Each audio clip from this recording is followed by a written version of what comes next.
Bom, mas só para abrir a sessão, né, que essa é mais uma palestra da série que a Academia mantém durante o ano, né? E hoje nós temos o prazer e a honra de receber um grande palestrante, que é o professor Márcio Komerauer, que vai tratar de um tema também que é atrativo para todos nós, e sobre segurança pública. Ele vai fazer as suas reflexões sobre esse tema, que foi um tema escolhido já há muito tempo pela academia, até encontrar uma pessoa capaz de se situar bem esse tema para todos nós, né? Então, antes de dar a palavra ao conferencista, né, eu vou passar a palavra ao professor Álvaro, que ele vai comandar a sessão a partir de agora, né, e fazer a apresentação do conferencista para todos nós, que ele vai participar também do evento como comentarista, não é isso? Tá bom. Então, professor Álvaro, por favor. Obrigado, professor Paulo. Então, dentro do espírito nosso, das conferências que a gente tem feito, esse tema ele já vem várias vezes aflorando, né, nas nossas discussões, e realmente é um tema complexo, difícil e, sobretudo, né, tem muitas, digamos, tonalidades regionais, né? E aí a gente sempre ficou procurando uma pessoa que tenha esse perfil. E a gente já tinha pensado há muito tempo, e agora, finalmente, a gente conseguiu juntar todos os elementos, né, e trazer, então, o Dr. Márcio Komerauer, né, que realmente junta aí essas qualidades, né, é um especialista em segurança pública, né, e tem um currículo, né? A gente mandou um mini currículo, vocês já leram, eu não vou repetir, mas eu queria fazer algumas menções sobre, digamos, a formação do professor Komerauer. Ele é advogado, exerceu durante muito tempo funções públicas importantes, né? Como subsecretário de Segurança, um período assim extremamente marcante aqui no Rio de Janeiro. Já teve outras atribuições junto à Secretaria de Planejamento, né? Então ele, do ponto de vista digamos, da execução e do planejamento de políticas de segurança, eu acho que é uma pessoa que está bastante habilitada para nos dar um panorama, digamos, sem retoques, né, da situação, né, de segurança pública e de pensar, né, em algumas linhas de como a gente supera essas dificuldades, esses obstáculos que hoje, né, nos colocam entre países e cidades mais violentas do mundo. Então, obviamente que isso tem repercussões não apenas na nossa vida privada, mas tem repercussões na nossa economia, na forma como nós nos organizamos, na forma como nós vivemos. Por outro lado, o Márcio também tem essa vertente acadêmica, né, que ele começou exercendo, passando pelo nosso mestrado, né, um brilhante aluno, de passagem, eu posso dizer porque ele foi meu aluno, e que agora está tentando e prospectando, né, o futuro da carreira dele, né, indo para o doutorado e assim por diante. E ele também atua, né, em vários organismos, como vocês viram no currículo, em vários organismos. Ele já foi, digamos, consultor e conselheiro da Firjan, nesse campo de segurança, né, em organismos multilaterais. Isso, então, também amplia bastante o foco da perspectiva sobre segurança, e isso também nos permite fazer algumas abordagens,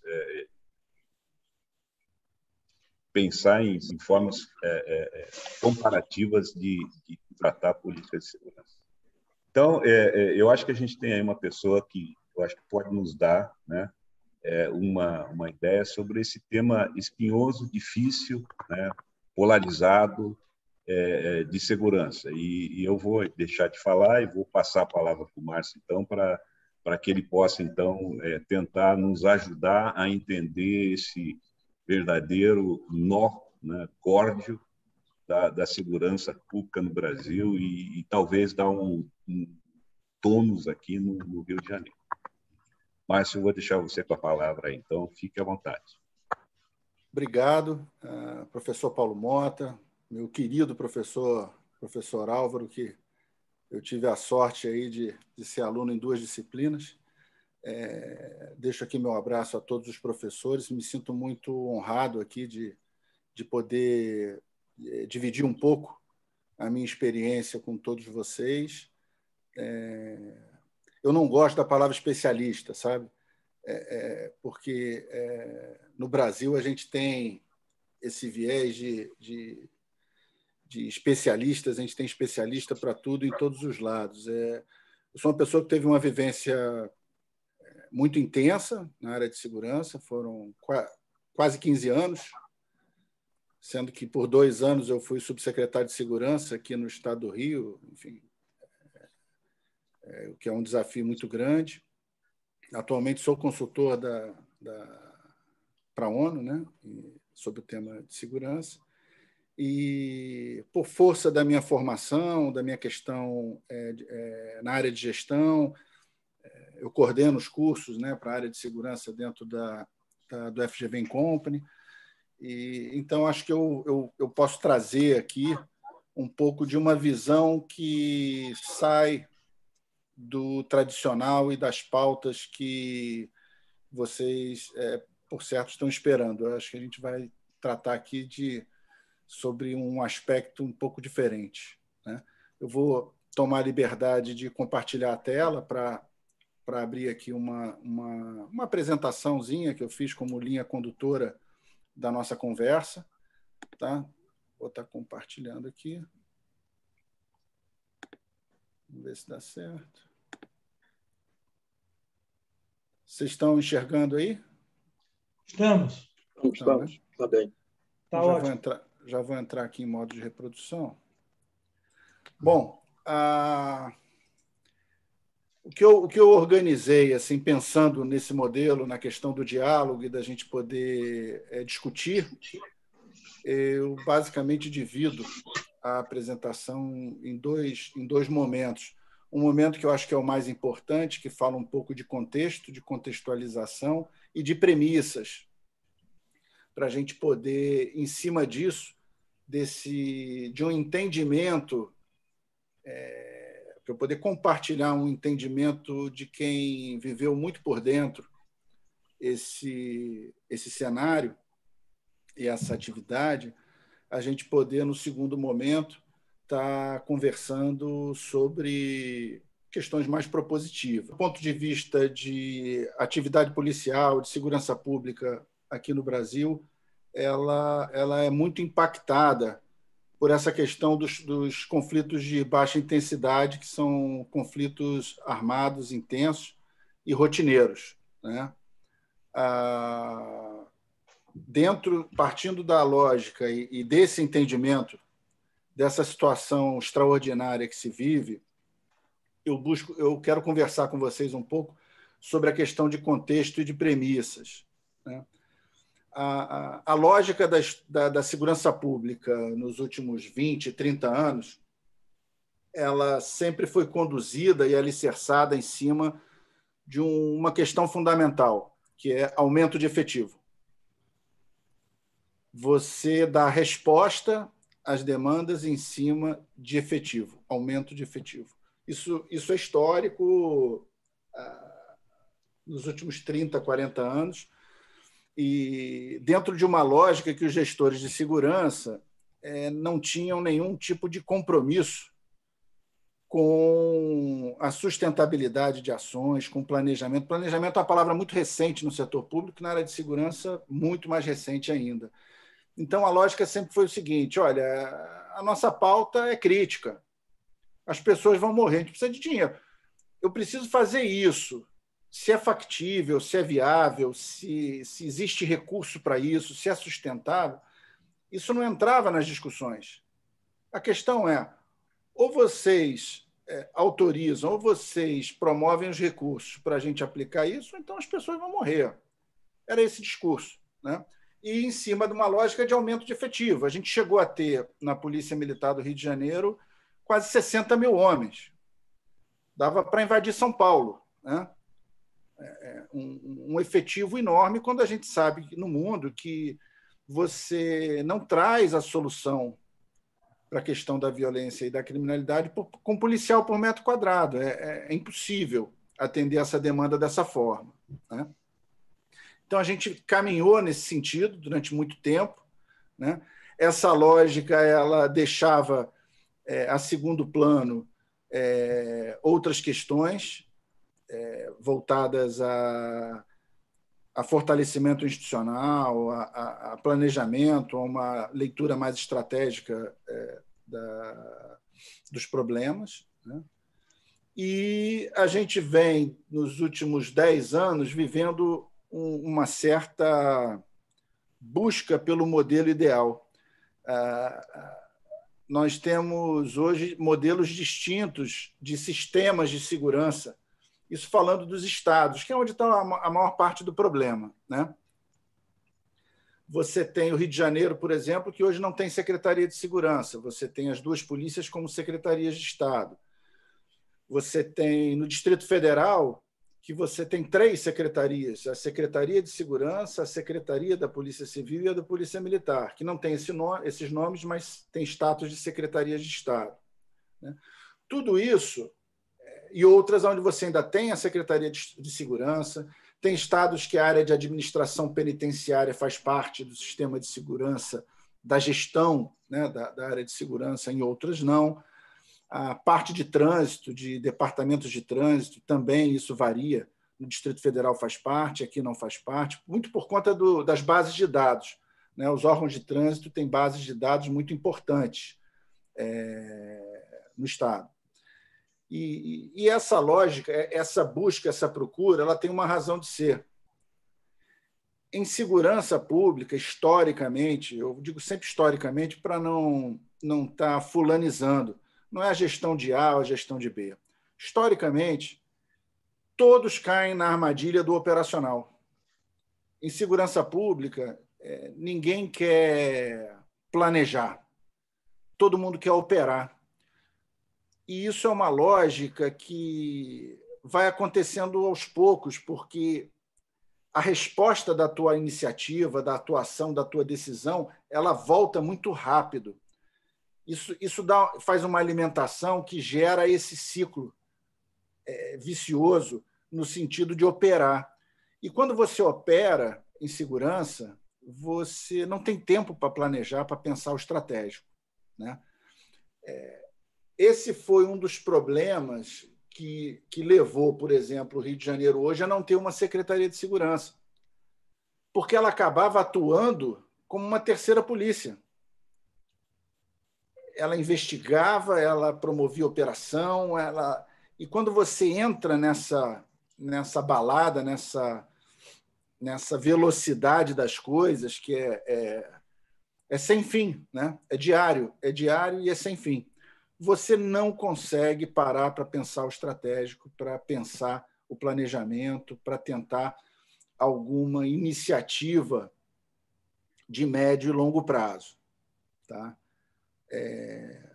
Sob o meu ponto de vista, eu acho que a gente ainda precisa chegar a um modelo onde a gente garanta uma autonomia administrativa para as polícias, que elas sejam protagonistas da atividade policial, né?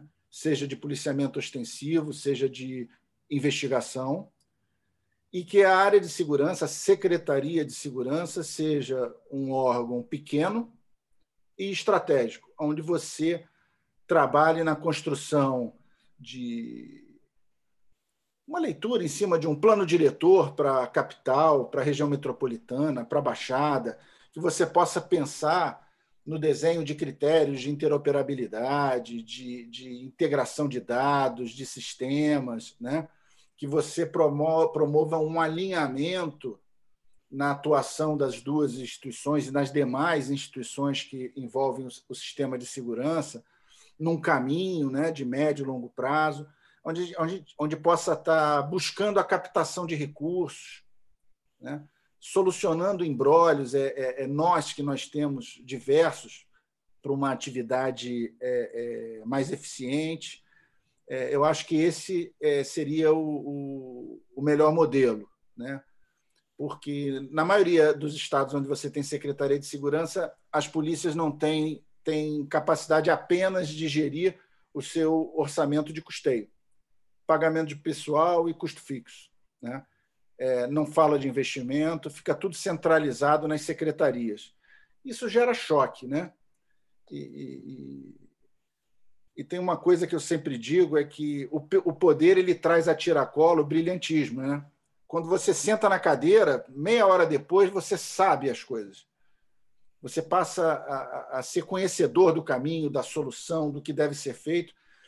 E nas secretarias de segurança, as pessoas são passageiras e muitas vezes tomam decisões que trazem um resultado ali imediato, mas geram um problema enorme no médio e longo prazo. E quando esse problema estoura, as polícias estão aqui e essa turma já foi embora. Ou voltou para a Polícia Federal, ou deixou o Estado, como o meu caso, por exemplo, né? Então, essa questão do sistema é uma questão importante, né? Você conseguir chegar a um modelo onde você possa dotar as polícias de autonomia da sua gestão, que elas tenham o protagonismo da atividade policial, né? E que uma outra instância, que não é consumida pelo dia a dia, possa estar pensando e planejando, né, para tentar romper um pouco essa nossa questão do princípio democrático da alternância de poder, né, das eleições periódicas, que, na prática, torna muito difícil que você tenha a decisão política de investir em uma iniciativa transformadora, né? Transformar em governo é sempre muito difícil, gera necessidade de gestão de mudança, resistências, né? E aí o tempo não dá, né? E aí a política ela conduz a estratégias e ações no máximo de médio prazo, por conta desse limitador dos 4 anos aí de governo. Um outro ponto que é importante em termos de contexto é a questão do nosso sistema federativo impróprio, né? Que a gente, quando olha para os Estados Unidos, né, em que você tem aquele movimento dos estados se unindo numa federação, aqui o inverso, né? E esse movimento inverso, impróprio, ele fez com que houvesse uma delegação de competências e atribuições. Os estados têm um peso muito grande na atividade policial, na atividade de segurança, mas essa competência ela veio sem os recursos necessários para você poder exercer e exercitar esse seu dever de forma adequada. E aí a gente tem esse diálogo que é um pouco desgastante do ponto de vista de eficiência da entrega, né, entre governo federal e governos estaduais. Você tem aí muito recurso centralizado na União e uma dificuldade de um diálogo para a construção do repasse desses recursos e de uma ideia mais estruturada, pelo menos macro, em relação às políticas públicas de segurança no país. Um outro ponto, também em termos de contexto, e principalmente de premissa, é a questão do que se pretende, né, com as polícias, né? A questão da paz social. Se fala muito aqui no Rio de Janeiro, eu vivenciei isso, a questão das UPPs, né, Unidade de Polícia Pacificadora, né? Isso tem seus problemas. Uma visão da sociedade entre guerras e serviços, eu vou entrar um pouquinho mais nisso à frente, que é complicado, e uma grande armadilha, que é o discurso de inteligência versus operação. Tá? A gente entrando aqui no primeiro item, nessa lógica histórica, a gente tem esse movimento do governo federal para os estados, você tem uma Polícia Federal com nível de eficiência que destoa do resto das polícias do país. Você tem uma polícia pequena, aí, com menos de 10 mil homens, um orçamento robusto, né? A partir final dos anos 90, houve um investimento grande na formação e qualificação, principalmente dos agentes, e você nota nitidamente que a Polícia Federal deu um salto de qualidade, enquanto as polícias dos estados continuaram vivendo essa lógica de pouco recurso e todas as iniciativas baseadas em aumento de efetivo. Eu estou com um problema, eu contrato mais polícia. Mais polícia não resolveu, chama a Força Nacional. Não resolveu, chama o Exército. A questão é ter mais polícia. O outro ponto central é a questão, dentro dessa lógica histórica, é a evolução das organizações criminosas violentas, né? Se a gente pega ali desde dos anos 60, que você tinha ali aquela lógica dos chefes dos morros ali, onde tinham idades mais avançadas, tinha uma certa política, né? Existia aquela lógica de que era proibido prática de crimes ali na região daquela favela, você tinha uma relação mais cautelosa. E com o passar dos anos, com o incremento do armamento, né, que o Rio foi pioneiro nisso, que as armas pesadas, essas armas de guerra, elas surgiram realmente no Rio de Janeiro por força das facções se armando para se proteger de invasões de facções rivais. São Paulo não teve muito esse movimento, porque São Paulo sempre teve uma hegemonia de uma única facção. Então, essa entrada do armamento pesado demorou mais para acontecer em São Paulo. E no Rio isso veio de forma muito intensa.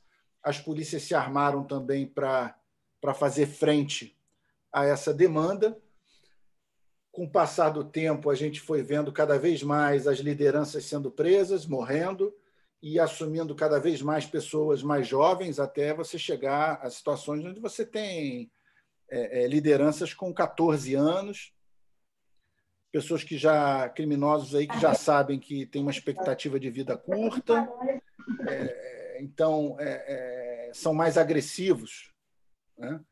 E isso gerou uma escalada aí na violência e na criminalidade, principalmente no Rio, com o crescimento dessa desordem urbana e da proliferação das favelas com a atuação do crime organizado.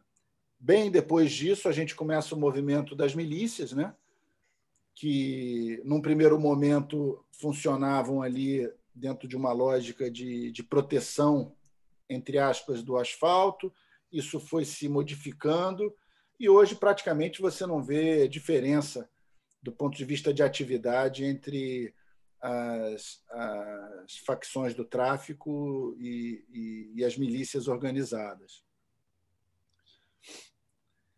Essa questão do princípio econômico desconhecido, né, dos recursos escassos por natureza, isso sempre foi um problema seríssimo. Para vocês terem ideia, em 2007, o orçamento da área de segurança girava em torno de 3 bilhões. Em 2010, já passava de 10 bilhões e ultrapassou, inclusive, o orçamento da saúde, da educação, que era o maior orçamento do Estado.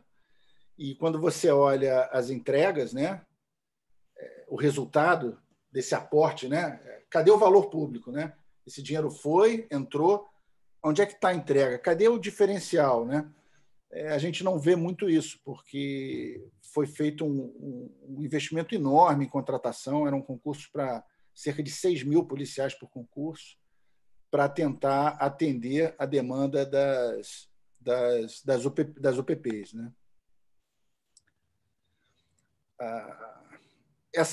Esse grande problema do estratégico e do operacional, isso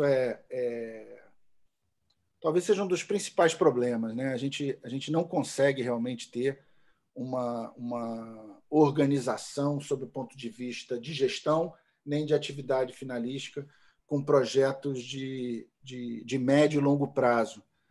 Eu vi muita iniciativa interessante que perdeu fôlego e não chegou nem a ter a oportunidade de produzir efeitos, né? E isso permanece. A gente ainda não encontrou um modelo que atenda às necessidades, né? Acho que a gente está iniciando a ter essa visão. A gente olha no Brasil, a gente começa a ver um pouco essa discussão e preocupação com a gestão, e essa diversidade de modelos pelos estados aponta para essa tentativa de acertos, né? A questão do sistema federativo impróprio, eu já comentei aqui com vocês, né? A delegação de competências e falta de recursos. A gente tem... É engraçado, se fala muito, não tem dinheiro. Mas todo ano você tem recursos de fundos federais que vão para os estados e, no final do exercício, eles retornam porque não foram executados, não foram empenhados, e eles são devolvidos ano a ano. Então, a gente tem uma ineficiência muito grande em cima disso. E aí entra nessa questão do dilema da gestão dos recursos. Você tem fundos com muito dinheiro, o DEPEN tem muito recurso, muito dinheiro para a área de área penitenciária, mas o governo federal, ele basicamente ele repassa o recurso, mas já sabendo que o Estado que vai receber não tem as competências técnicas para desenhar um projeto, para elaborar um projeto básico, para conseguir implementar e executar esses projetos. Então, na realidade, há uma dificuldade do governo federal, e aí entra muito esse medo que existe hoje no gestor público, que é o medo de ordenar a despesa, né? Isso você nota nitidamente assim, um receio muito grande de ordenar a despesa e os riscos à pessoa física que isso traz, porque o ideal seria que você, no repasse de determinados recursos, você já fizesse a previsão da solução, né? Se eu sei que eles não são capazes de fazer um projeto básico em relação a uma reforma, uma construção de uma penitenciária, você tem que apoiar nesse sentido. Só que esse apoio acaba vinculando o governo federal àquela iniciativa e ele passa a estar amarrado à prestação de contas, né? Então, a gente tem uma deficiência enorme nos estados do ponto de vista de capacidade técnica, de desenho de projeto, de elaboração de projeto básico, de gestão orçamentária, de acompanhamento, de cronograma físico-financeiro. Existe uma carência enorme. Além do problema de espaço fiscal, que impede os empréstimos, né? A gente olha ali o BNDES tem uma infinidade de recursos que estão ali destinados sempre, todo ano, ali no planejamento do banco, para a área de segurança, e esses recursos não são acessados, ou porque o Estado não tem capacidade fiscal, ou não espaço fiscal, ou então não preenche os requisitos técnicos para a captação desses recursos. Eles estão hoje, inclusive, trabalhando junto ao BID, tentando desenhar uma carteira de projetos menores, com valores menores, para tentar superar essa dificuldade do espaço fiscal, para tentar fazer com que os recursos possam chegar nos estados, nas polícias e nos municípios, nas guardas municipais, né?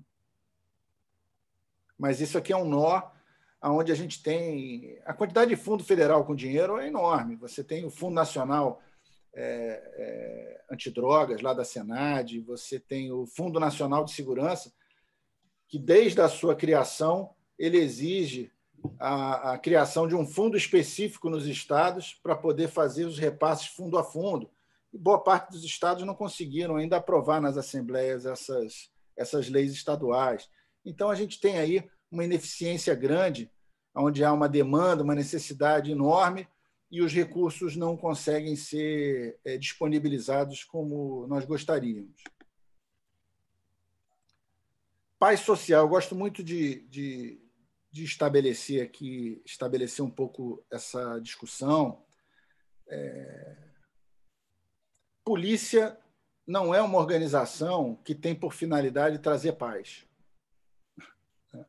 Está fora do escopo. Você ter essa expectativa em relação às polícias é uma expectativa que não vai ser atendida e nem faz parte das suas atribuições. A função da polícia é manter o crime e a violência contidos, controlados em níveis aceitáveis sob o ponto de vista da sociedade em que a gente vive. Isso no mundo inteiro, né? A polícia não tem a capacidade de transformação para trazer paz. A polícia, ela controla, ela estabelece limite para manter a violência, que é inerente ao ser humano. Tem aqui, tem nos países de primeiro mundo, tem no globo inteiro, né? De formas diferentes, intensidades diferentes, mas é manter o controle da violência e da criminalidade, né? Porque aí a gente entra mas se a polícia não traz paz social, o que traz? Prevalece no Brasil o entendimento de que falta o social, né? De que as UPPs não funcionaram porque não vieram as ações sociais como deveriam. Tal. Eu não tenho certeza de nada, né? Isso é tudo opinião. A minha opinião é que não é por aí. A solução para essas áreas degradadas, essas áreas controladas pelo crime, todo esse problema que a gente tem passa por desenvolvimento econômico. O social ele não tem a capacidade de escala, de promover, de expandir os seus efeitos de uma forma que atenda a um problema desse tamanho. A ação social ela é muito efetiva para problemas emergenciais, problemas que precisam ser atendidos com urgência, né? Ali você consegue ter o efeito, mas esse efeito ele não se expande, né? Essa expansão a gente encontra realmente no desenvolvimento econômico. Então, a minha leitura é que essas políticas públicas que tratam do território, porque eu acho que o grande aprendizado que as UPPs trouxeram é que você tem que, de alguma forma, encontrar a solução para o controle do território, né? Para liberar o território, né? Esse é um ponto central. E isso passa necessariamente pelo desenvolvimento econômico. O social ajuda, mas não traz o impacto, não gera o emprego que precisa, não gera aquele ciclo virtuoso, né? É o próprio Michael Porter que fala, né, que a região, aquela área nobre, aquela área bem-sucedida, as áreas degradadas elas só se tornam como aquelas de uma única forma, através do desenvolvimento econômico. Não existe outra alternativa, outra forma. Você precisa realmente desenvolver um trabalho entendendo as capacidades daquela região, onde é que estão as virtudes, aonde você pode estar identificando vantagens ali que possam gerar negócio, gerar emprego, né?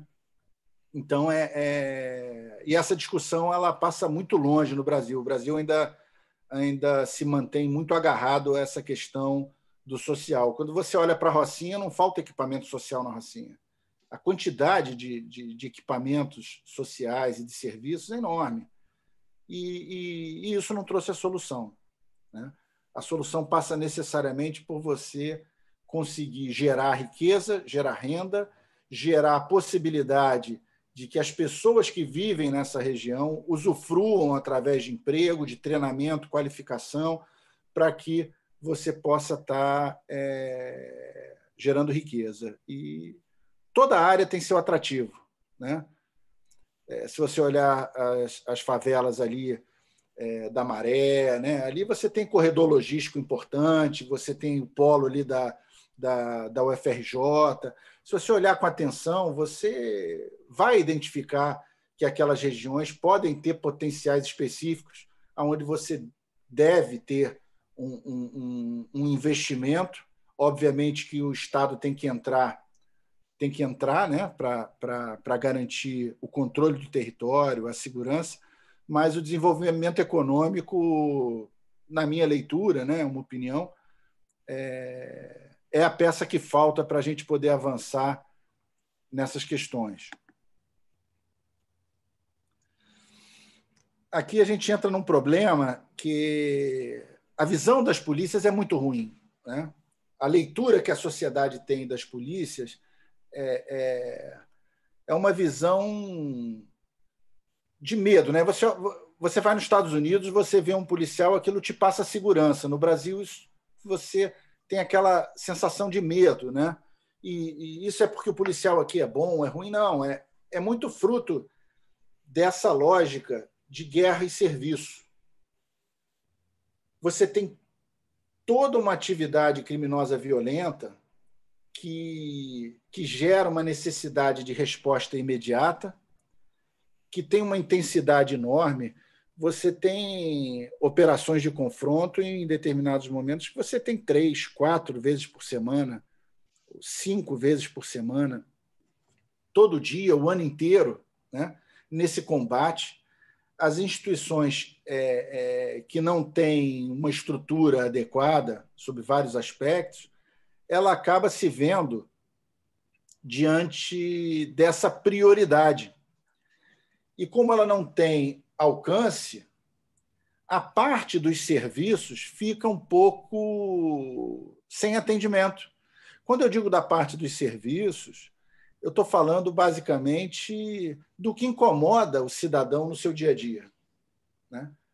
O que incomoda o cidadão no seu dia a dia ali é o roubo à residência, o roubo, furto de veículo, o furto, o roubo de celular. São os pequenos delitos que acontecem nos bairros, né? Uma briga dentro de um prédio onde um morador violento agride uma outra pessoa numa discussão dentro da garagem do prédio. Esses problemas do cotidiano, eles são não por má fé, por má vontade explícita, mas eles acabam não sendo atendidos como deveriam ser, porque você constrói uma lógica em cima de problemas que, quando chega alguém numa delegacia para dizer que o vizinho deu um soco, então o cara fala, porra, mas eu estou aqui com o Comando Vermelho invadindo a favela, aqui tantos mortos. As coisas perdem um pouco o sentido e a importância, porque a instituição não consegue dedicar para essa fatia de atividade, de atuação, uma estrutura e um planejamento que permita que a sociedade enxergue e se sinta atendida e protegida por essa polícia, né? Porque comparar problema é muito difícil, né? Eu não posso comparar o meu maior problema com o seu maior problema. O meu maior problema é o meu maior. Você pode achar ele insignificante, mas na minha vida ele não tem nada mais importante e mais difícil do que isso.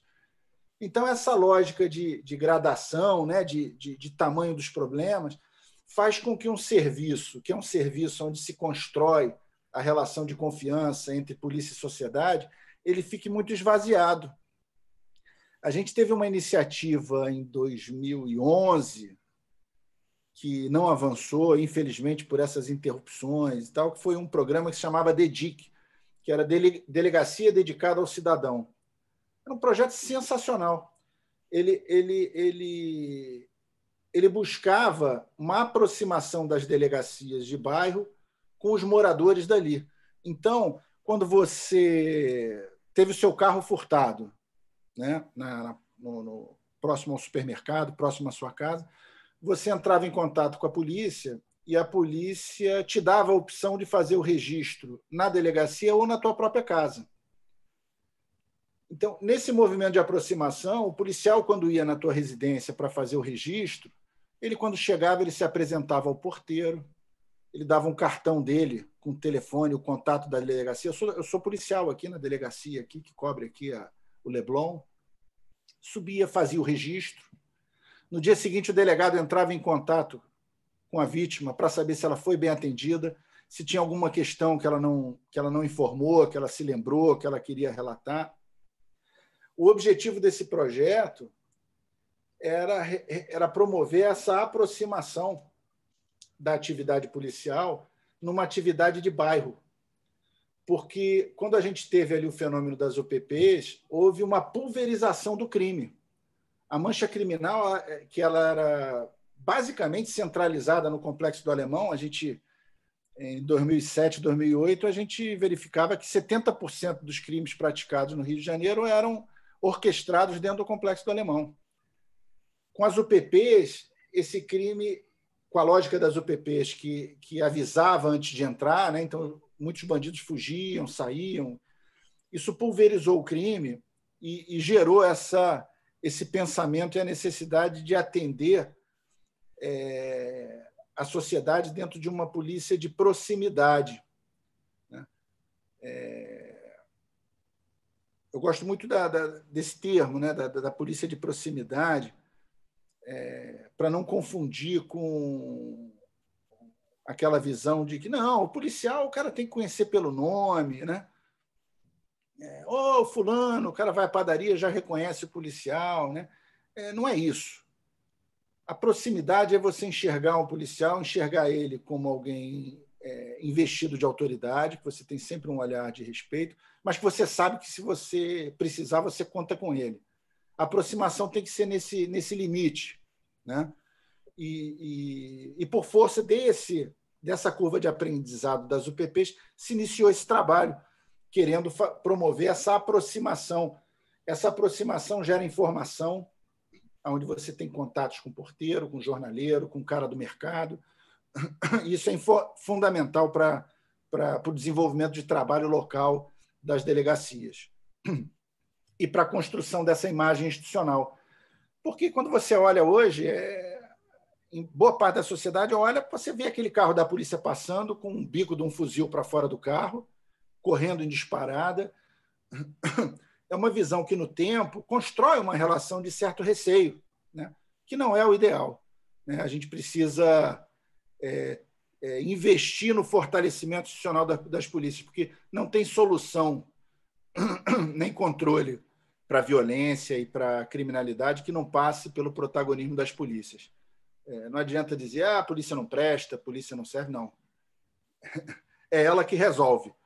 O caminho é trabalhar no seu fortalecimento institucional, com melhores processos seletivos, né? Buscar uma lógica de formação continuada, de progressão de carreira, enfim, aí já entra dentro de um outro ponto. Aqui a gente vê sempre estampado na mídia, né? A gente tem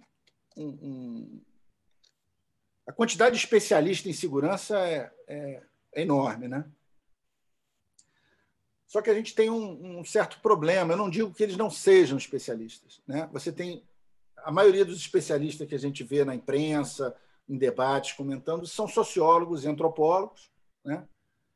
Que, por força da sua formação e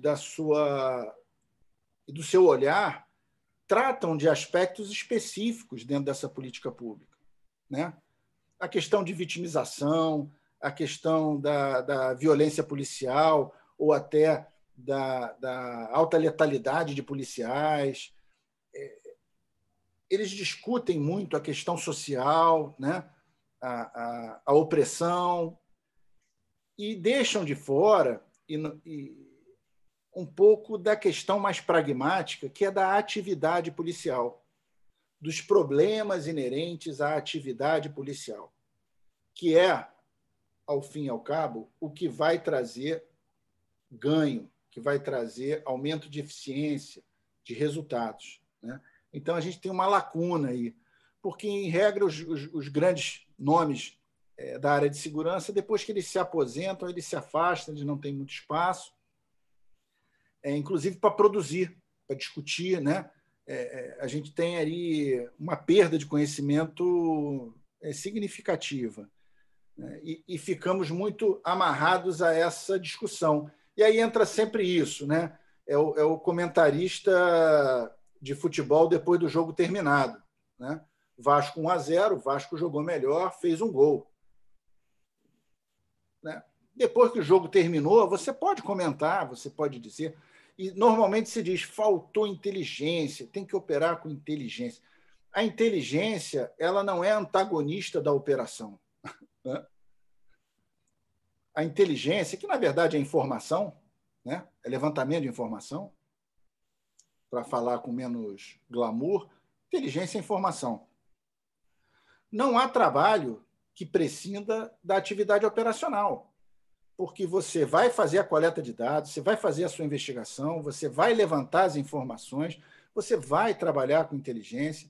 No seu planejamento, você vai trabalhar com inteligência, identificando o melhor momento, qual é a realidade do local, quem você está querendo, quem é teu alvo, qual é teu objetivo, né? Mas, em algum momento, você vai ter que ir a campo operar. Né?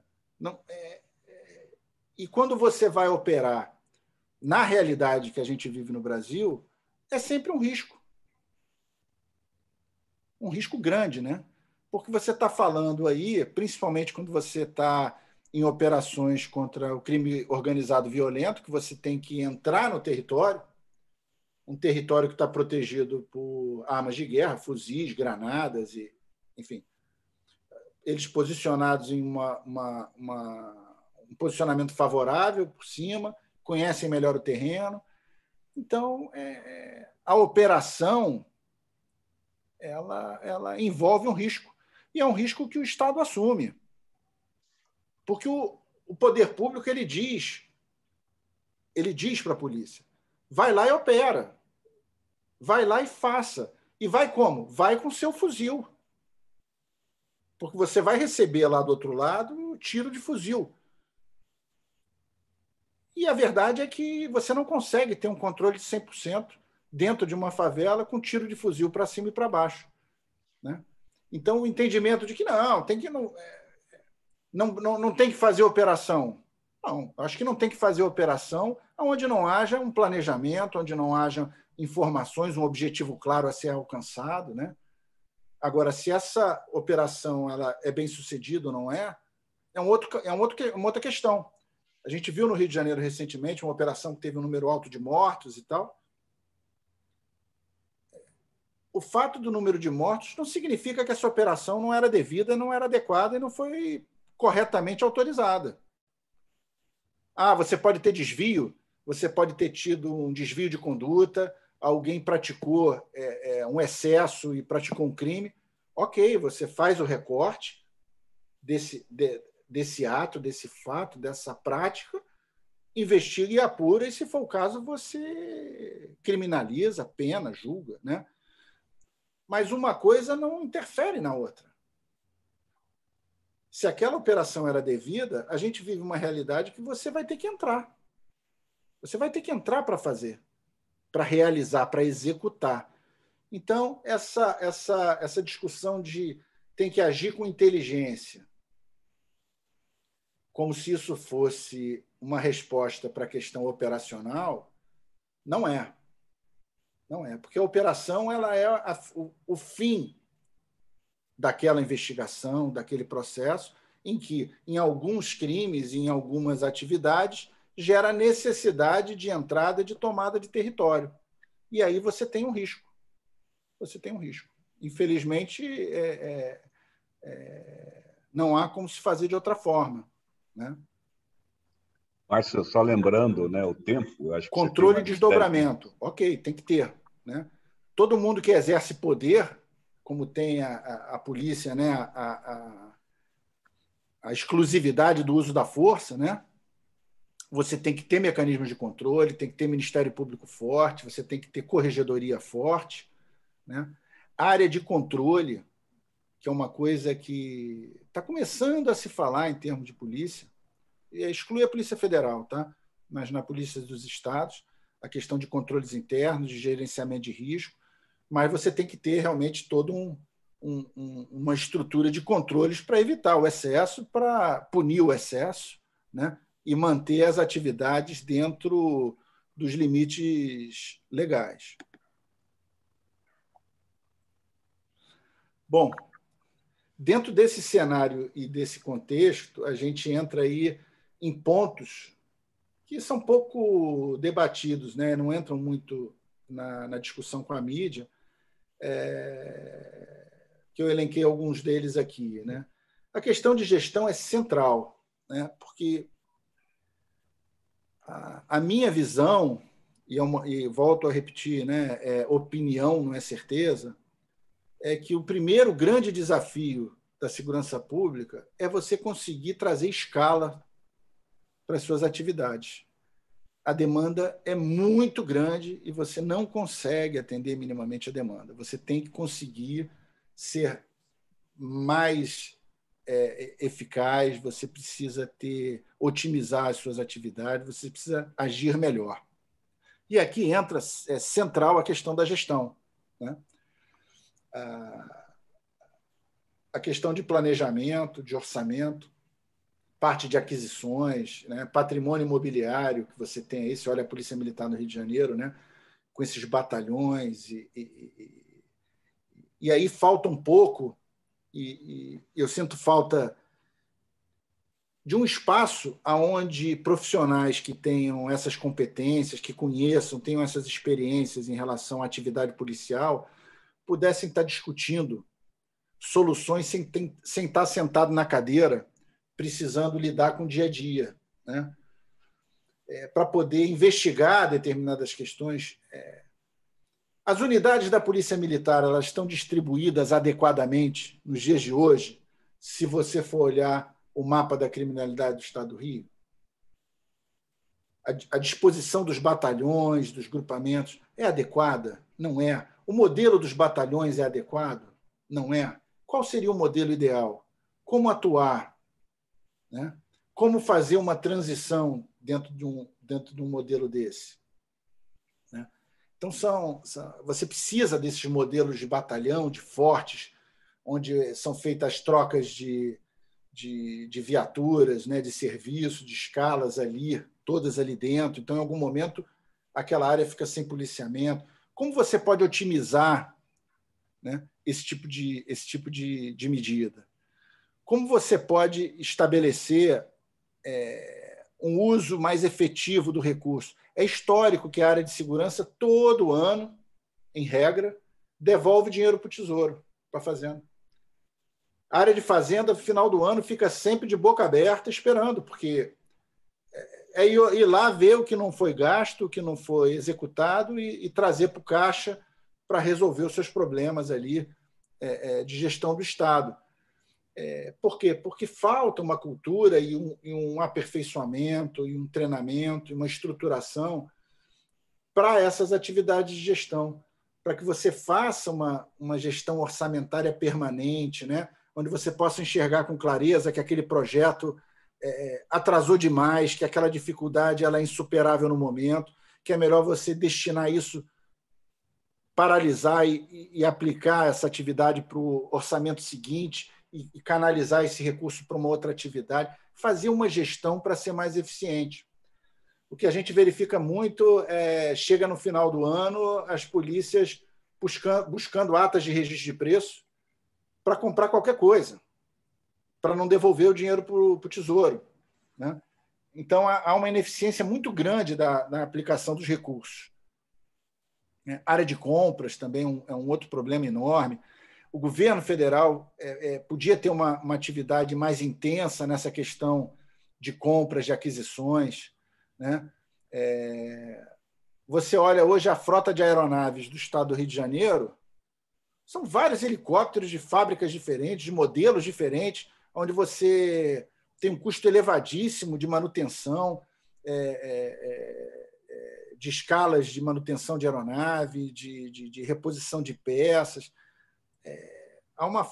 Não há uma racionalidade nesse troço, né? Você podia perfeitamente, dentro do governo federal, estar definindo, identificando. Não é o governo federal definir qual é o melhor helicóptero.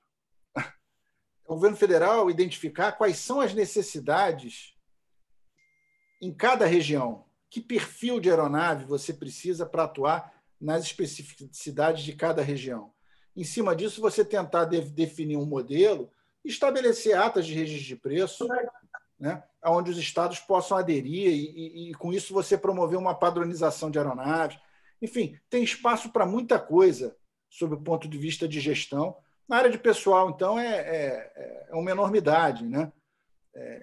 As estruturas de carreira nas polícias são muito ruins. você tem polícias militares que o policial chega ao último posto e vai para a reserva com 49 anos. O cara está ali no melhor momento dele, com um acúmulo de experiência, de conhecimento, e vai para casa, né? Você tem carreiras de delegado que são muito curtas, tem 3 steps, então você tem dificuldade de promover uma formação continuada, de estabelecer requisitos para promoção, né? que levem em conta a questão de mérito. Então, a notícia ruim é que a gente tem esses gaps todos. A notícia boa é que, na hora que essas situações forem sendo atacadas, a tendência é que a gente tenha um aumento de eficiência grande em curto espaço de tempo. As partes interessadas também é um ponto que não se enxerga como deveria, né? Quando eu digo partes interessadas dentro desse sistema, desse ecossistema, eu estou indo muito além das polícias. Eu estou indo em cima de multilaterais, eu estou indo em cima de bancos como o BNDES, estamos falando aqui de BID, de sistema ONU com vários escritórios e agências que podem trazer solução. A gente está falando de cartórios. Cada vez mais você está atuando em cima de combate ao crime organizado, né? E à lavagem de dinheiro. A questão de imóveis, cartórios, Caixa Econômica Federal para moedas estrangeiras. Existe todo um conjunto de instituições e de dados e de bancos de dados que precisam dialogar e conversar na construção de soluções viáveis. A parte de controle, que eu comentei no slide anterior com vocês, é algo que vem sendo discutido. Esse receio dos ordenadores em promover assinatura e ordenação de despesa trouxe uma maior aceitação das instituições para buscar investimentos e atuação em cima de estruturas de controladoria interna, né? No Estado do Rio, por exemplo, existe já uma lei estadual que obriga as polícias a terem uma área de controle, né? Mas isso ainda está engatinhando, ainda é muito recente.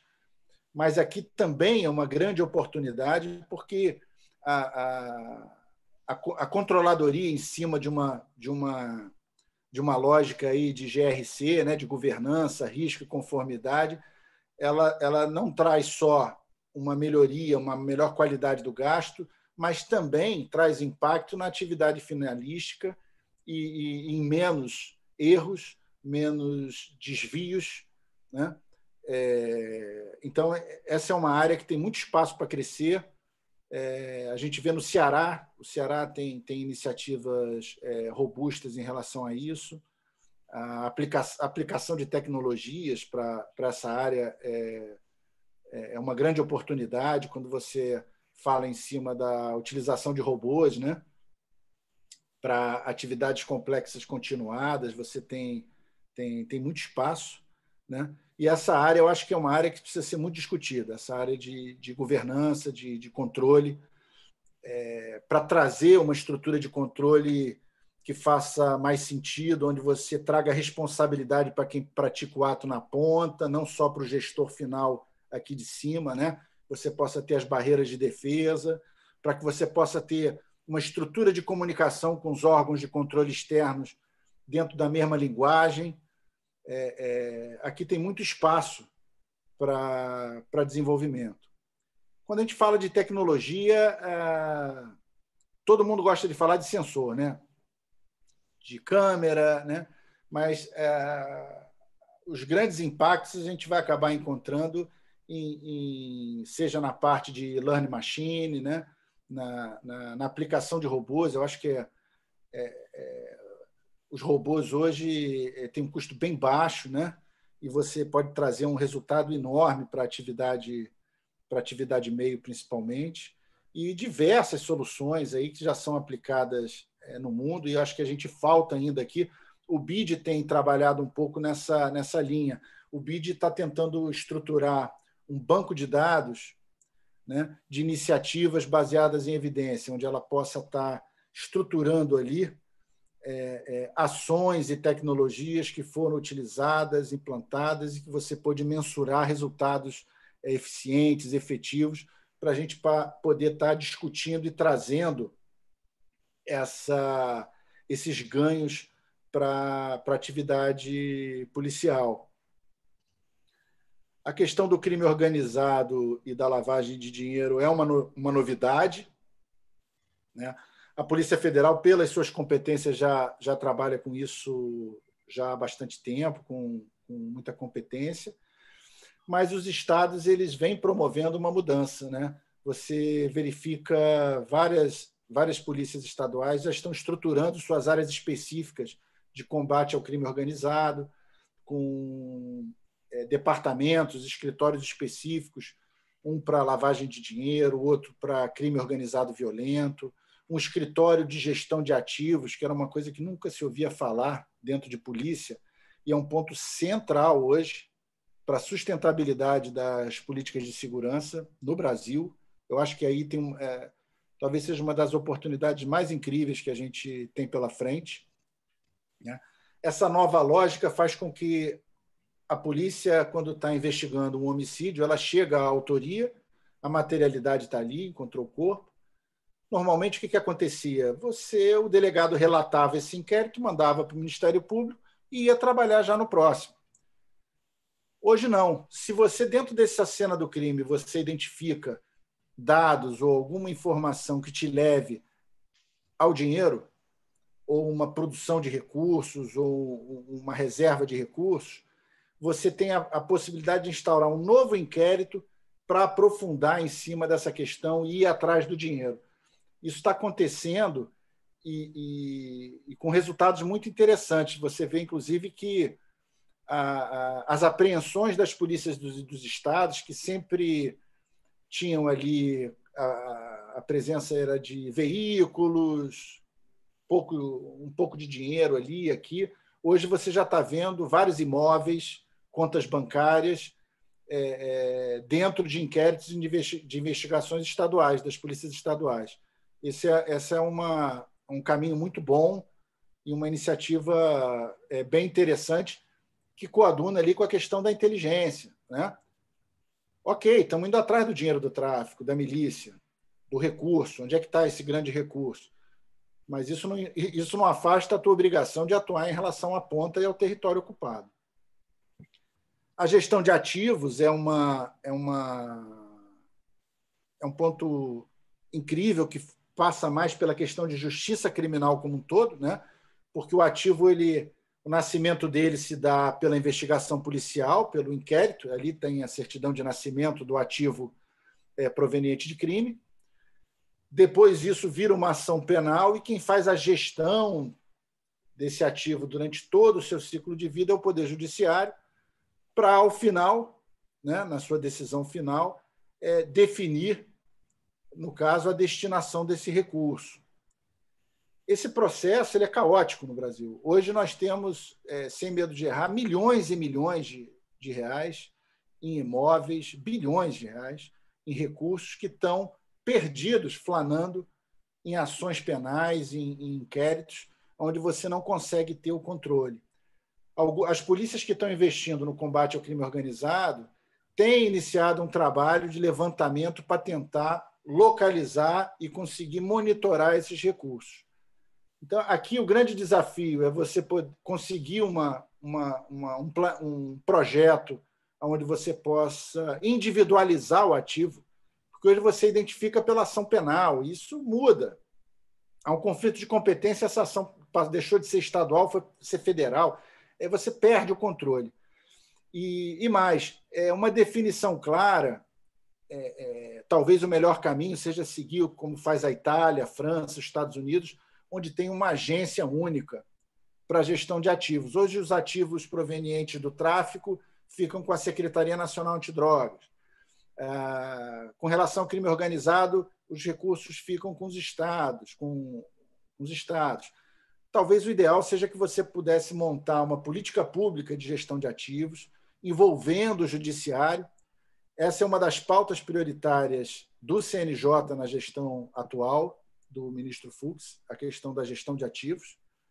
porque a realidade hoje é que o juiz ele se preparou para dar sentença, né? Para aplicar a lei.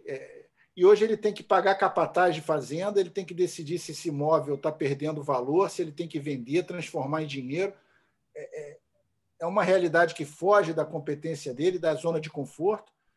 Então, a gente tem aí um conjunto enorme de recursos que estão paralisados e que precisam de uma lógica, uma ordenação, para que você possa, o mais rápido possível, reverter num ciclo virtuoso com mérito. Ou seja, reinvestir em quem está produzindo resultado, né, na captação e na apreensão desses recursos. Então, esse é uma outra oportunidade muito grande. O governo federal vem trabalhando e tentando levantar essa pauta. E, por fim, é a questão do fortalecimento institucional, que, na minha leitura, passa necessariamente por formação, qualificação, né? A gente, em momentos que a segurança está em alta, o governo vai dar aumento, dá benefício, né? E quando está em baixa, segura, mas, na prática, isso não está atrelado a um ganho, né, efetivo de qualidade, né? Eu acho que a maior resposta para o policial e para as instituições policiais é o investimento nelas.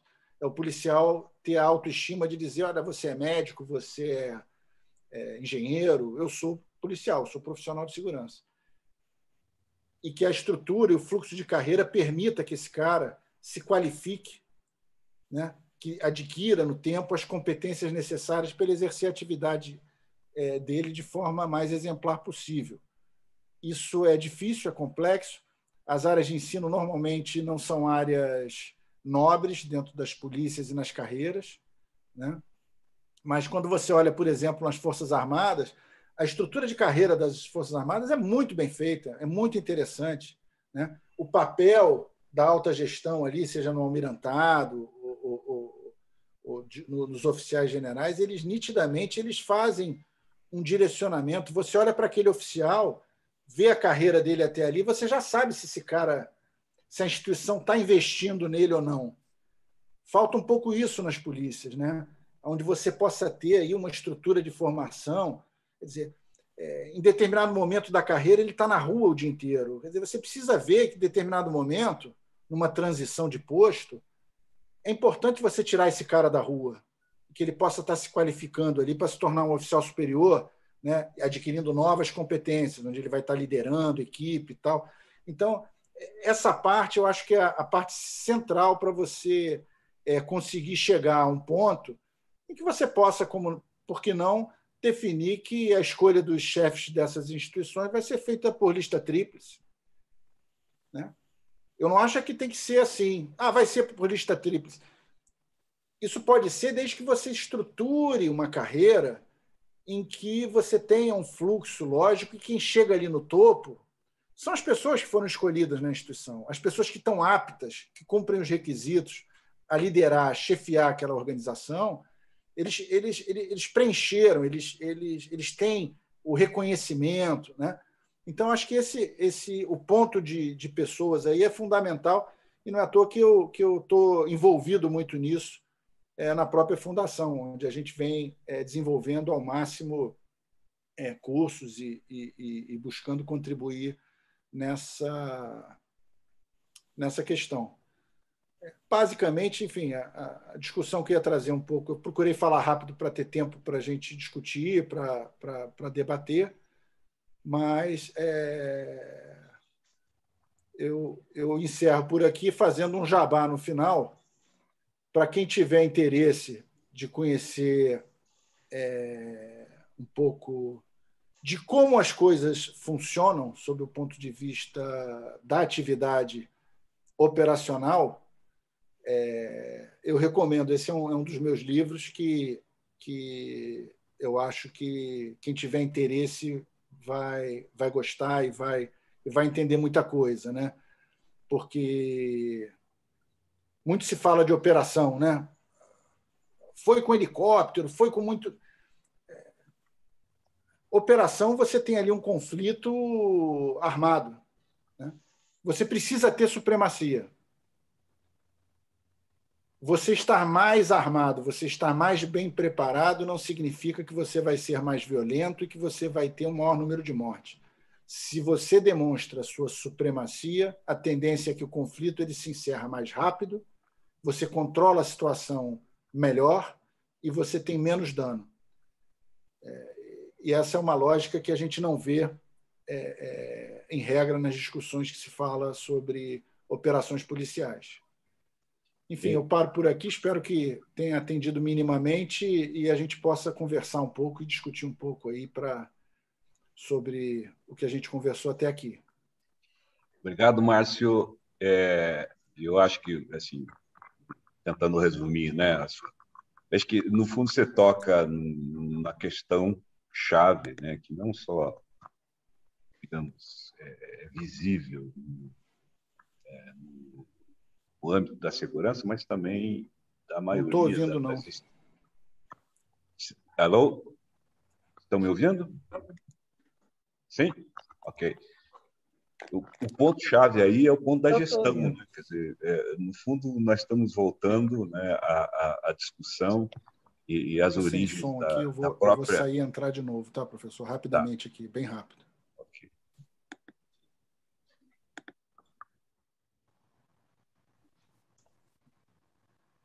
Então, gente, por favor, explorem aí o nosso conferencista, né? Eu acho que tem bastante coisas que ficaram no ar aí que a gente pode, pelo menos, trazer, né, para uma discussão, um esclarecimento melhor. Álvaro, tem tempo? Tem, eu acho que se nós dermos aí uns 10 minutos, pode ser? Podia circular pelas pode pessoas. Pode ser, claro. Circula pelas pessoas, ó, para Tá. quem quiser fazer pergunta. Vamos lá, tá em aberto aí. E dá um tempo para cada um, para não passar. Tá. Circula. Quem quiser não fala nada, quem quiser fala, mas você dá um tempo aí. Eu vou ser mais democrático. Quem quiser, digamos, colocar alguma coisa, por favor, fica à vontade, né? Vamos deixar a ordem aí da espontaneidade. Álvaro, eu queria fazer uma pergunta, Mara. Tá. Vamos lá. Primeiro, eu queria agradecer a palestra, a fala do nosso professor, dizer que eu fiquei muito impactada inicialmente com o vídeo. Não tive muita certeza se ele queria nos inspirar dizendo vocês estão perdidos porque não temos polícia, ou se ele queria nos impactar dizendo olha o quanto a gente precisa fazer para ter a função segurança bem articulada com alguma coisa. Eu fiquei realmente impactada quando eu vi aquele vídeo. Mas depois, na medida que as reflexões foram acontecendo, até chegar na parte final, eu fiquei pensando que uma das coisas mais difíceis, talvez, para a segurança é se sentir parte das funções do Estado. Acho que ela se sente muito compartimentalizada e independente. Então, quando nós falamos as coisas só vão ter a paz, entre aspas, ou a melhoria das condições quando houver ênfase no social, quando houver um crescimento no social, não é que a polícia tenha que agir, mas é que o Estado tem que interagir nas suas diversas funções para que cada uma das funções de per si consiga atingir seus objetivos. Eu sinto isso. Eu acho que, às vezes, a polícia chama a si questões que não são dela, talvez ela não chame a si, talvez seja mandada para ela alguma coisa para ela sentar, para ela sentir, mas não é função dela fazer isso. Ela é parte de um conjunto de ações da educação, do emprego, da saúde, do trabalho, do crescimento econômico, que vai refletir naquilo sobre o qual a polícia vai atuar.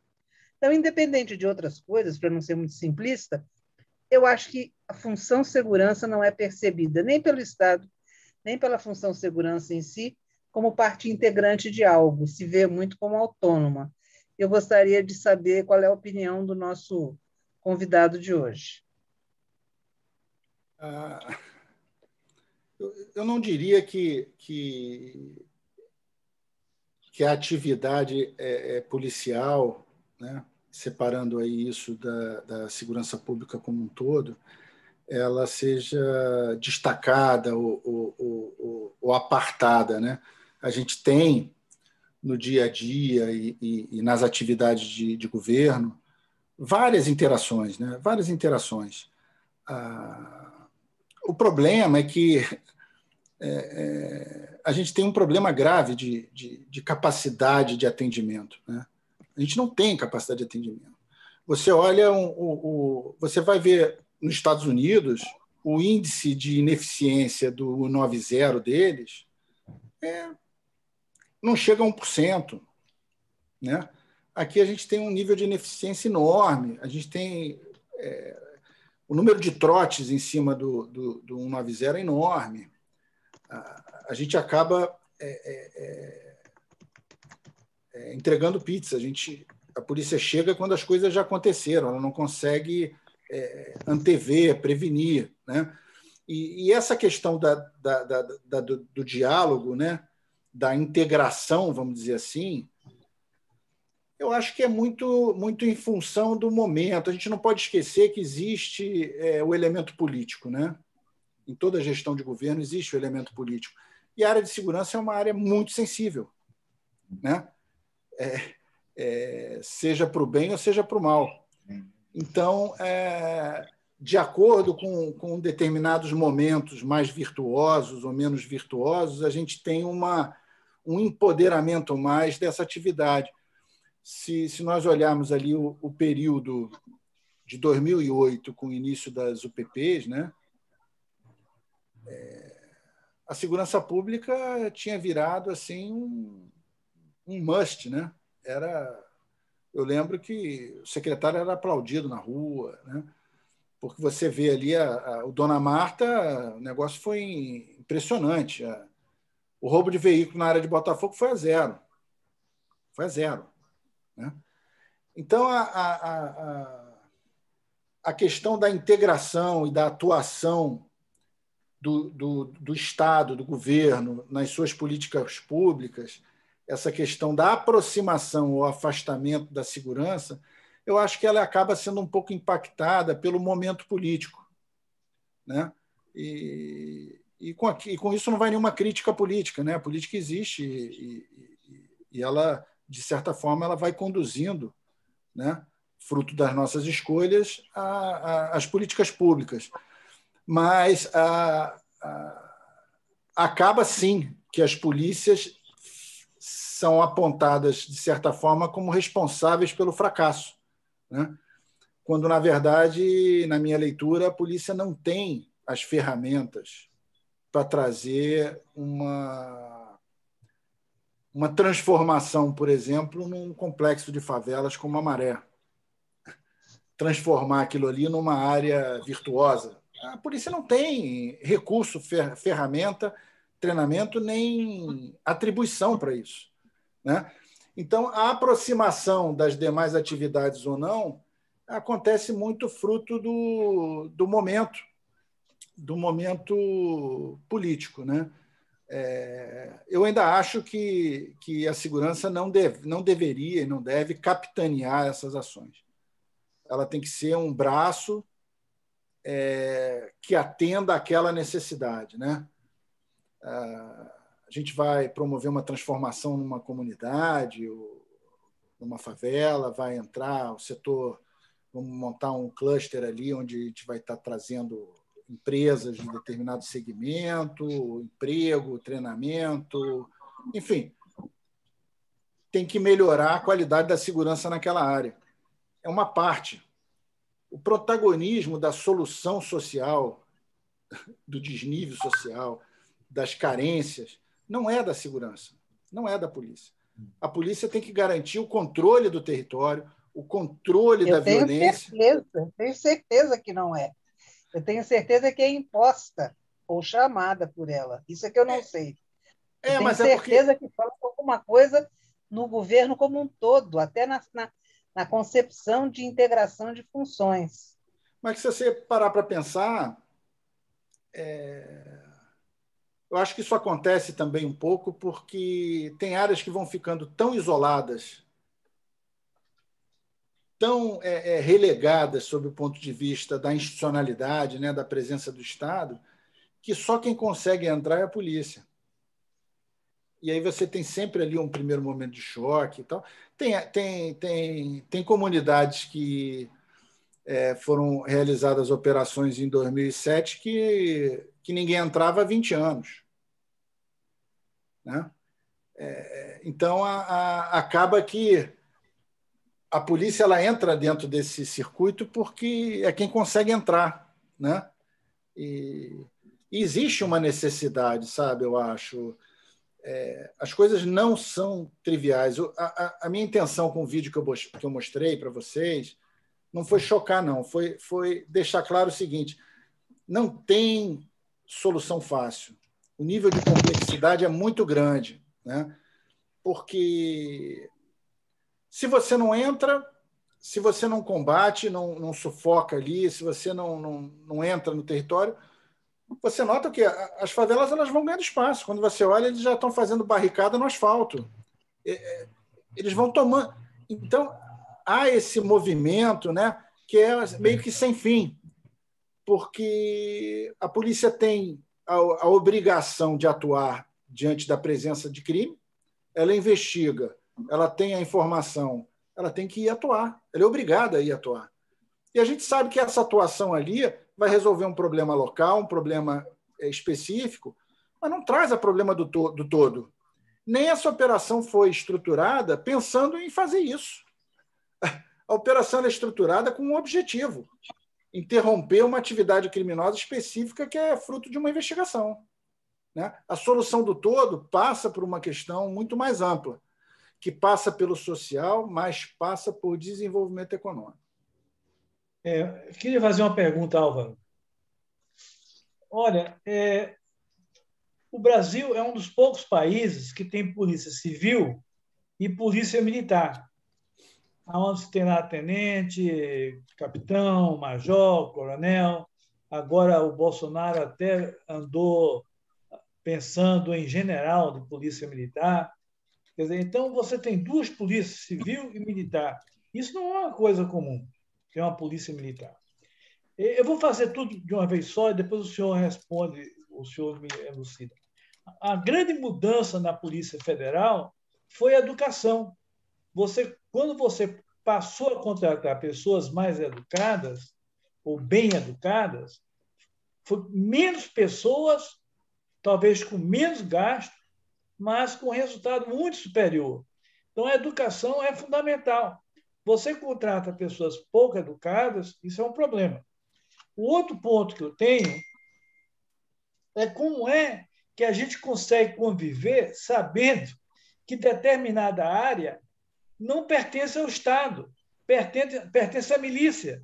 E o Estado não vai lá, tem medo, ou abandona. Quer dizer, então, eu moro no estado do Rio de Janeiro e tem regiões que o Estado não se faz presente sob nenhum aspecto. Não é? Isso é uma coisa muito preocupante. Eu acho que poucos países aceitariam isso. Não é? E, finalmente, para terminar, é um problema de muita corrupção na polícia militar. A quantidade de policiais exonerados por ano é uma imensidão. Aí contrata outra imensidão e o trem vai andando. Não é? Outro dia eu vi na televisão um quartel do comandante ao soldado mais raso, todos estavam corrompidos. Então, eu gostaria de ouvir os seus comentários. Bom, em relação às duas polícias, né, a gente tem uma realidade que realmente é diferente. Todo mundo fala da questão do ciclo completo, né, de uma polícia que passe desde o policiamento ostensivo à fase de investigação, faça todo o ciclo do trabalho policial, mas a nossa realidade aqui, ela, volto a dizer, não é uma certeza nem o certo ou errado, é minha opinião. É muito difícil você conseguir promover uma transformação onde você faça uma fusão das duas polícias, né? Porque são instituições com mais de 200 anos, que têm um espírito de corpo muito forte, são instituições que têm peso, né? Tem peso político. E mais, você tem uma grande dificuldade, qual o chefe do executivo que vai conseguir entrar no dia 1º de janeiro e ter 4 anos para acabar com 2 polícias dessa, uma com 10 mil homens, outra com 45 mil, para criar uma nova... Um exército. Não, exército. Como assim? Não, estou dizendo que é um pequeno exército. Sim, mas como que... Se eu me coloco assim no lugar do governante, né? Eu assumo como governador. Eu falo, pô, no que eu disser isso, que eu vou acabar com as 2 polícias e criar uma nova, como é que eu vou chegar até o final dos 4 anos? Eu vou viver uma crise de 2 anos e, nesse meio tempo, as pessoas estão morrendo, o crime está crescendo. É uma situação meio complicada. O que eu penso um pouco, também sem certeza, mas o que eu penso um pouco, e vai nessa linha do que você estava pensando, se não haveria possibilidade de se estudar, né? Porque precisa verificar uma série de coisas para ver se funcionaria, se teria como acontecer. Da criação de uma polícia municipal, por exemplo, em que essa polícia municipal exercesse o ciclo completo da atividade policial.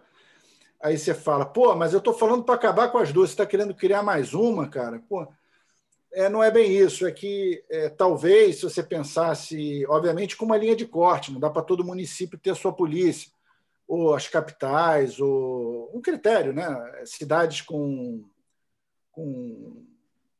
PIB de tanto, com limite, enfim, você estabelecer uma linha de corte para cidades grandes, para as capitais, em que você pudesse definir ali uma competência específica local, porque eu te digo, imagina o prefeito de São Paulo, quem resolve a segurança pública é o governador, né? Uma cidade com a pujança da cidade de São Paulo, o prefeito não tem a gestão da segurança pública local.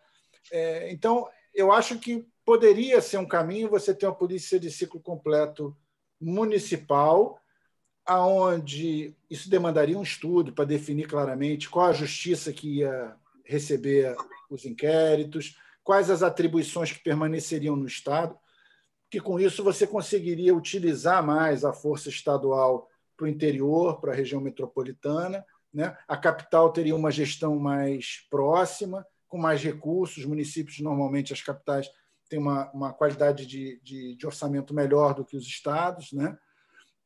Talvez fosse um caminho, porque esse caminho da fusão das 2 polícias, eu acho que é inviável do ponto de vista prático.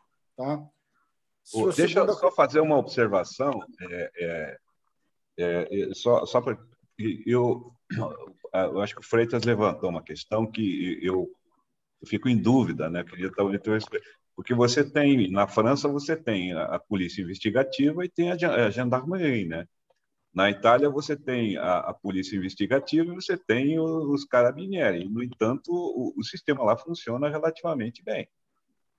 Então, existe uma duplicidade entre, digamos, a polícia ostensiva e a polícia investigativa. Então, não é o fato de ter 2 polícias, se isso for verdade, que o sistema não possa funcionar bem. É isso? Ele pode funcionar. Assim,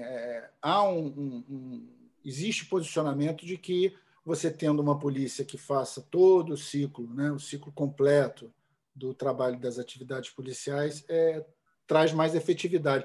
Mas a realidade brasileira não permite isso. Não permite.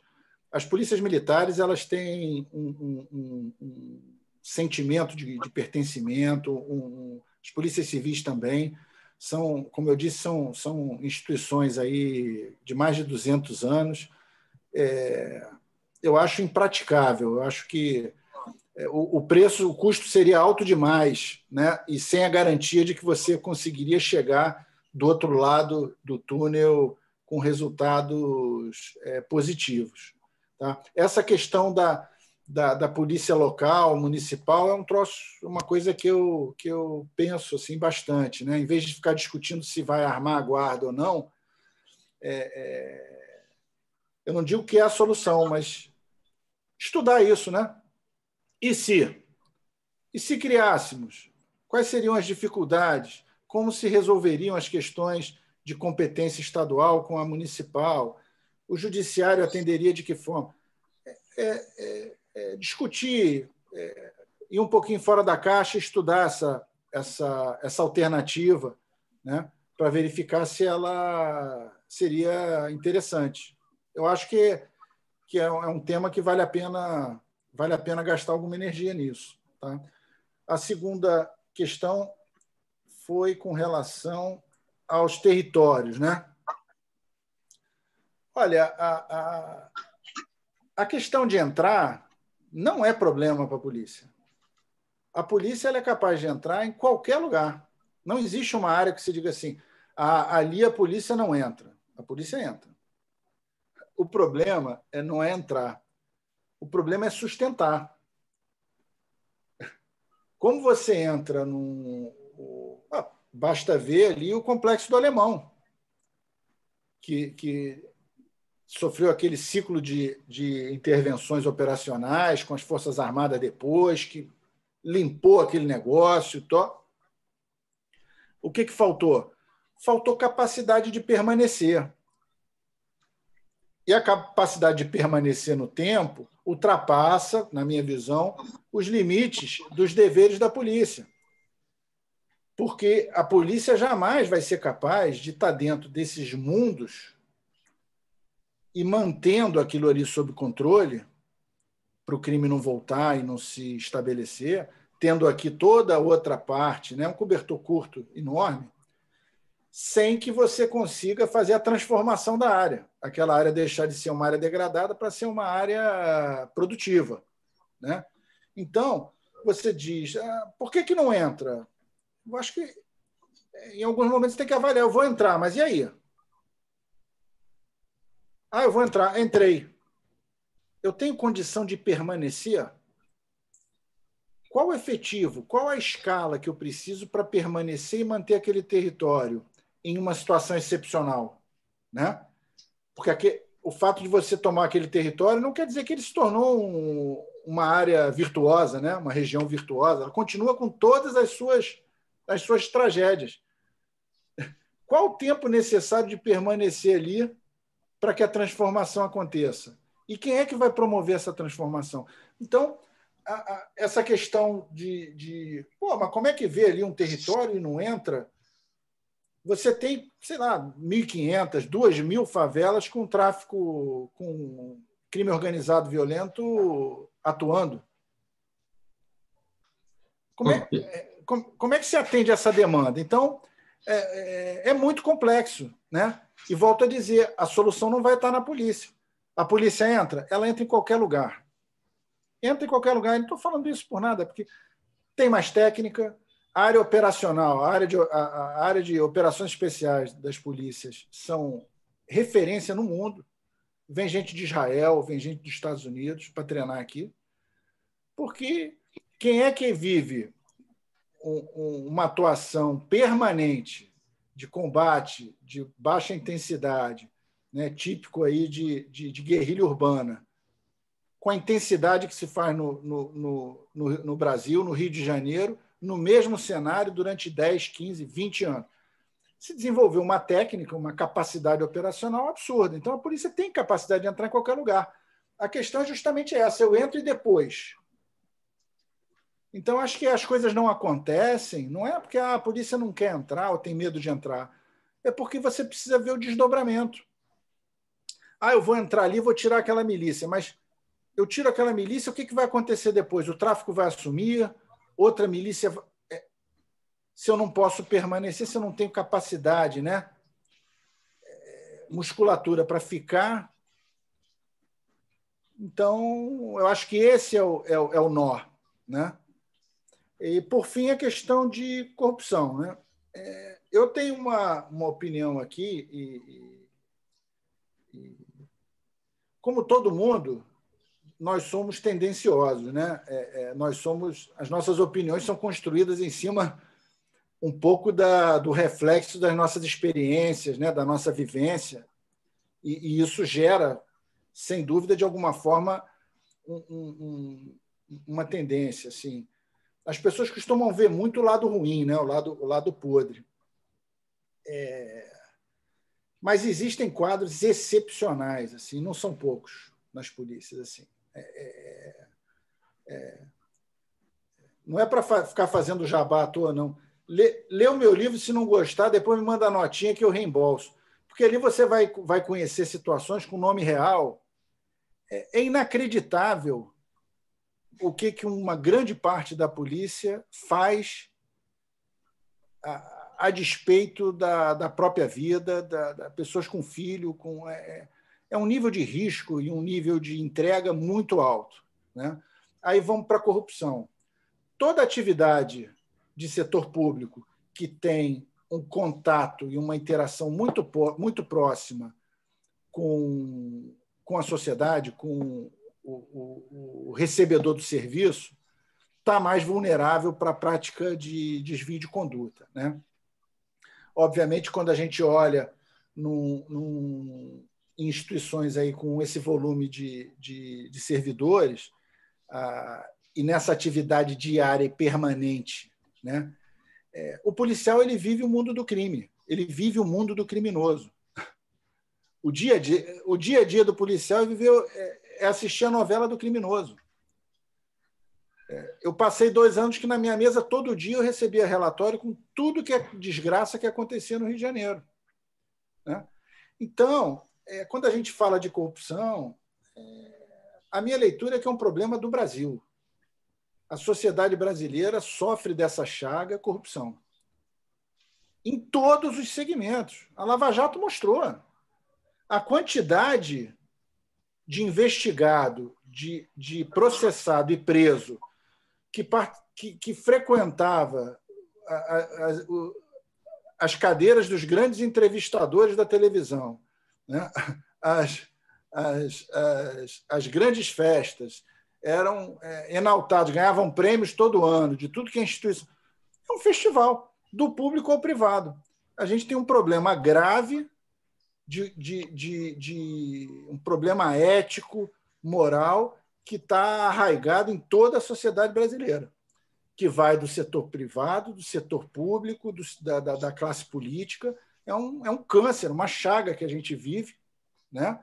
E que as polícias não estão livres desse problema e são mais visíveis, né? São mais visíveis, porque os desvios eles aparecem mais, eles são mais noticiados, né? É muito recente a gente ver os desvios no judiciário, nos grandes nomes da indústria, né? É um negócio impressionante. Então, que há muita corrupção, há, né? Você olha, né? Da onde vem, né, o policial? Qual o processo de ingresso? Quando a gente teve no Rio de Janeiro processos de seleção que contratavam 6 mil por vez, é um risco enorme para a instituição. Imagina o último colocado no concurso para soldado da PM para 6 mil vagas, em que o concurso preenche 100% das vagas. Então, você já tem um problema aí, dentro de uma estrutura de carreira, que você já está selecionando com dificuldade, né? Você pega pessoas que muitas das vezes têm como espelho e vivem numa realidade onde conviveram com bandidos, cresceram dentro de áreas de comunidade, de favela, né? Não por isso que se tornam delinquentes, né? Você tem de tudo, né?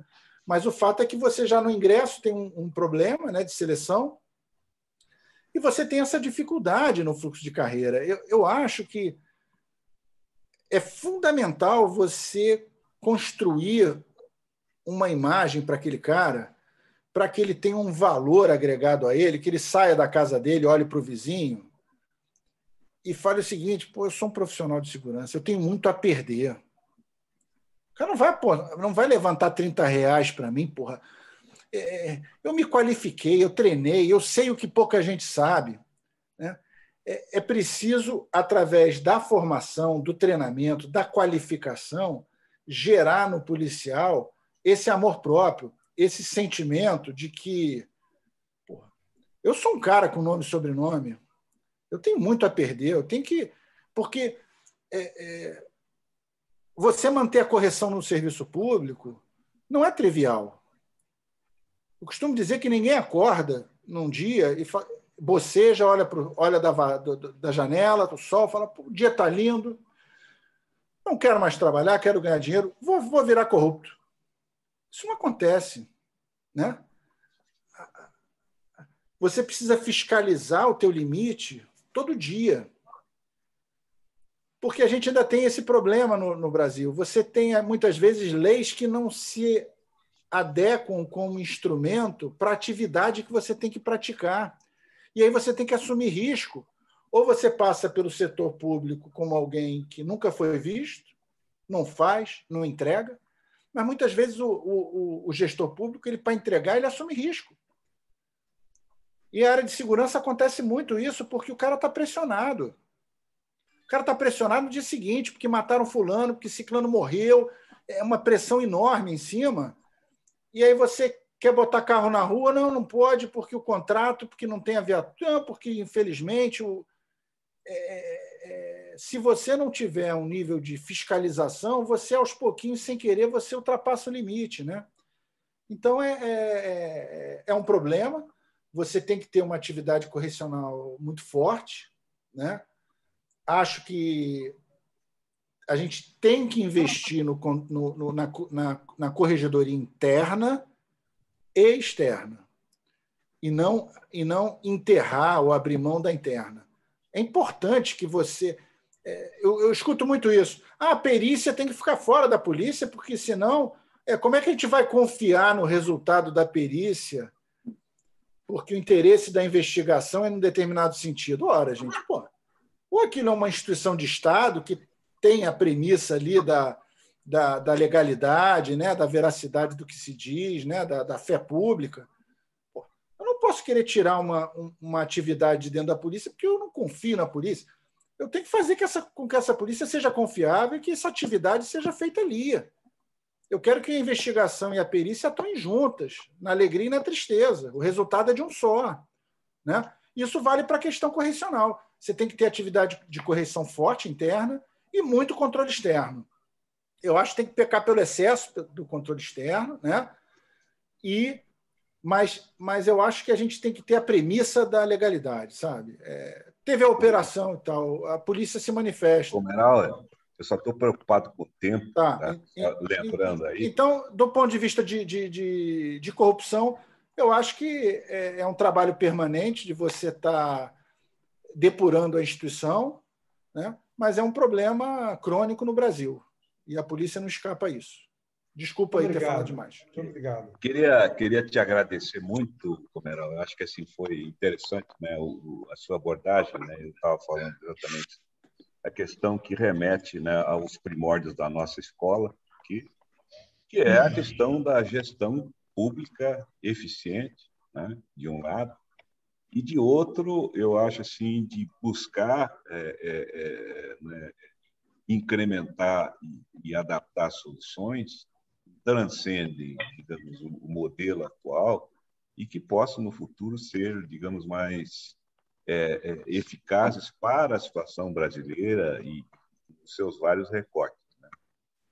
Então, eu queria te agradecer aí novamente pela sua presteza aí, pela contribuição e torcer aí para que você, como coordenador dos nossos programas aí de MBA na área de segurança, consiga fazer essas novas ideias percolarem na força aí que a gente está formando, né? Eu acho que isso é uma coisa importante e faz aí eco a que o Freitas vinha falando, quer dizer, a qualidade do capital humano que a gente vai colocar a serviço da polícia. Então, novamente, muito obrigado Eu peço desculpas aí por ter falado demais. Se alguém tiver uma pergunta rápida, eu dou uma saideira aqui, dou uma resposta rápida aqui. Se alguém ficou aí, se eu fiquei devendo aí alguma pergunta. Não, professor. Não? Então não. Tá bom. Foi tudo muito... Mais uma vez, nós queremos agradecer a sua excelente palestra e lembrar o seguinte: mês que vem é o mês do administrador, né? Dia 9 de setembro é o dia do administrador, e a academia vai homenagear os administradores com uma palestra do nosso presidente, professor Paulo Mota, que vai versar sobre os primórdios da ciência da administração. Vai ser no dia 29/9, às 18 horas. E eu vou dizer para vocês, eu já assisti essa palestra pela Angrade, quando eu era diretor da Angrade, em Belo Horizonte, e foi um sucesso. Então, sem querer fazer uma propaganda, já fazendo, é imperdível. Vai lá, professor, pode encerrar. Inclusive, ele cobre Maurício de Nassau, todo aquele pessoal. Muito obrigado pela gentileza, Carlos Alberto. E eu só merece agradecer ao nosso conferencista pela palestra, que nos motivou bastante sobre o tema. Acho que todos nós estamos mais interessados a pesquisar mais, estudar mais esse tema e compreender melhor esse tema, né? Então, parabéns pela palestra. Muito obrigado a todos pela presença. Obrigado, um abraço. Obrigado a vocês. Obrigado.